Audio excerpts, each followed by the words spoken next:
ಕೇವಲ 20 ದಿನಗಳ ಹಿಂದೆ ಕೆಲಸಕ್ಕೆ ಬಂದಂತಹ ನೇಪಾಳ ದಂಪತಿಗಳು ಮನೆಯ ಮಾಲೀಕರು ಹೊರಗೆ ಹೋಗಿದ್ದಂತಹ ಸಂದರ್ಭದಲ್ಲಿ ಮನೆಯಲ್ಲಿದ್ದಂತಹ 18 ಕೋಟಿ ಮೌಲ್ಯದ ಚಿನ್ನಾಭರಣವನ್ನು ಕದ್ದು ಎಸ್ಕೇಪ್ ಆಗಿದ್ದಾರೆ.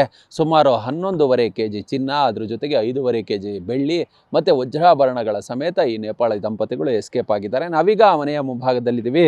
ಈ ಮನೆಯನ್ನು ನೀವು ಗಮನಿಸಬಹುದು. ಇದು ಬೆಂಗಳೂರಿನ ಯಮಲೂರಿನಲ್ಲಿರುವ ಉದ್ಯಮಿ ಶಿವಕುಮಾರ್ ಎಂಬುವವರ ಮನೆ. ಇದೇ ಮನೆಯಲ್ಲಿ ಇದೇ ತಿಂಗಳ 25ನೇ ತಾರೀಕು ಶಿವಕುಮಾರ್ ಅವರು ಸ್ನೇಹಿತರ ಜೊತೆ ಫಾರಿನ್ ಟ್ರಿಪ್ ಹೋಗಿರ್ತಾರೆ. ಆ ಸಂದರ್ಭದಲ್ಲಿ ಮನೆಯಲ್ಲಿ ಅವರ ಹೆಂಡತಿ, ಮಕ್ಕಳು ಮತ್ತು ಈ ಸೊಸೆ ಇವರೆಲ್ಲರೂ ಕೂಡ ಸಂಬಂಧಿಕರ ಮನೆಯ ಸಂಬಂಧಿಕರದ್ದು ಒಂದು ಫಂಕ್ಷನ್ ಇರುತ್ತೆ, ಭೂಮಿ ಪೂಜೆ ಇರುತ್ತೆ. ಹೀಗಾಗಿ ಅಲ್ಲಿಗೆ ಹೋಗುವ ಕೆಲಸವನ್ನು ಮಾಡಿರ್ತಾರೆ. ಆ ಸಂದರ್ಭದಲ್ಲಿ ಈ ನೇಪಾಳಿ ದಂಪತಿಗಳು ಕಮಲಾ ಮತ್ತು ದಿನೇಶ್ ಅಂತೇಳಿ ಇವರು ಮನೆಯಲ್ಲಿದ್ದಂತಹ ಒಂದು ಲಾಕರ್ಗಳನ್ನು ಒಡೆದು ಮನೆಯಲ್ಲಿದ್ದಂತಹ ಚಿನ್ನಾಭರಣವನ್ನು ಕದ್ದು ಎಸ್ಕೇಪ್ ಆಗಿದ್ದಾರೆ. ಅದನ್ನು ಗಮನಿಸ್ಬೋದು. ಈ 25 ದಿನಗಳ ಹಿಂದೆ ಅಷ್ಟೇ ಇವರು ಕೆಲಸಕ್ಕೆ ಬಂದಿರ್ತಾರೆ. ಈ ಹಿಂದೆ ಇದೇ ಮನೆಯಲ್ಲಿ ಕೆಲಸಕ್ಕಿದ್ದಂಥವ್ರು ಅವ್ರನ್ನ ಕೆಲಸಕ್ಕೆ ಸೇರಿಸಿರ್ತಾರೆ ಅನ್ನೋ ಮಾಹಿತಿಗಳು ಕೂಡ ಲಭ್ಯವಾಗ್ತಿದೆ.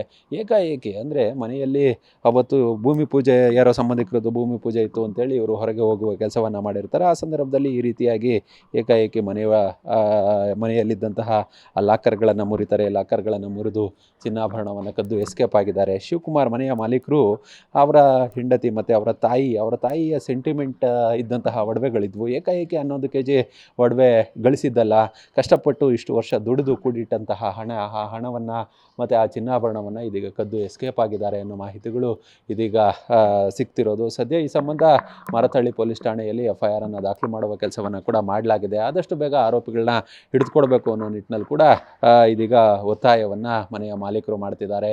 ಈ ಹಿಂದೆ ಸಾಕಷ್ಟು ಬಾರಿ ಬೆಂಗಳೂರಿನಲ್ಲಿ ಆದಂತಹ ಕಳ್ಳತನ ಪ್ರಕರಣಗಳಲ್ಲಿ ಕೆಲಸಕ್ಕಿದ್ದಂತಹ ನೇಪಾಳಿ ದಂಪತಿಗಳು ಸಾಕಷ್ಟು ಬಾರಿ ಇದೇ ರೀತಿಯಾಗಿ ಮನೆಯ ಮಾಲೀಕರು ಇಲ್ಲದಂತಹ ಸಂದರ್ಭದಲ್ಲಿ ಮನೆಯನ್ನು ದೋಚಿ ಗುಡಿಸಿ ಗುಂಡಾಂತರ ಮಾಡಿರೋದು ಕೂಡ ಗೊತ್ತಾಗಿದೆ. ಇವರಿಗೆ ಪಾಪ ಯಾರೋ ಈ ಹಿಂದೆ ಇದ್ದಂಥವ್ರು ಕರೆದು ಸೇರಿಸಿದ್ರಲ್ಲ ಮನೆಗೆ, ಅವ್ರು ಒಳ್ಳೆಯವರು ಇರಬಹುದು ಅನ್ನೋ ನಿಟ್ಟಿನಲ್ಲಿ ಸೇರಿಸ್ಕೊಂಡಿದ್ದಾರೆ. ಆದರೆ ಏಕಾಏಕಿ ಈ ರೀತಿಯಾಗಿ ಮನೆಯಲ್ಲಿದ್ದಂತಹ ಚಿನ್ನಾಭರಣ ಸುಮಾರು 18 ಕೋಟಿ ಮೌಲ್ಯದ 11.5 kg ಚಿನ್ನಾಭರಣವನ್ನು ಕದ್ದು ಎಸ್ಕೇಪ್ ಆಗಿದ್ದಾರೆ. ಸದ್ಯ ಈ ಸಂಬಂಧ ಮಾರತಹಳ್ಳಿ ಪೊಲೀಸರು ವಿಶೇಷ ತಂಡವನ್ನು ಆರೋಪಿಗಳ ಪತ್ತೆಗಾಗಿ ಹುಡುಕಾಟವನ್ನು ನಡೆಸೋದಕ್ಕೆ ರಚನೆ ಮಾಡಿದ್ದು, ಶೀಘ್ರದಲ್ಲೇ ಆರೋಪಿಗಳನ್ನು ಬಂಧಿಸುವ ವಿಶ್ವಾಸವನ್ನು ಸಹ ವ್ಯಕ್ತಪಡಿಸಿದ್ದಾರೆ. ಕ್ಯಾಮ್ರಾ ಪರ್ಸನ್ ಮಂಜುನಾಥ್ ಜೊತೆ ನರಸಿಂಹಮೂರ್ತಿ, ಪಬ್ಲಿಕ್ ಟಿವಿ.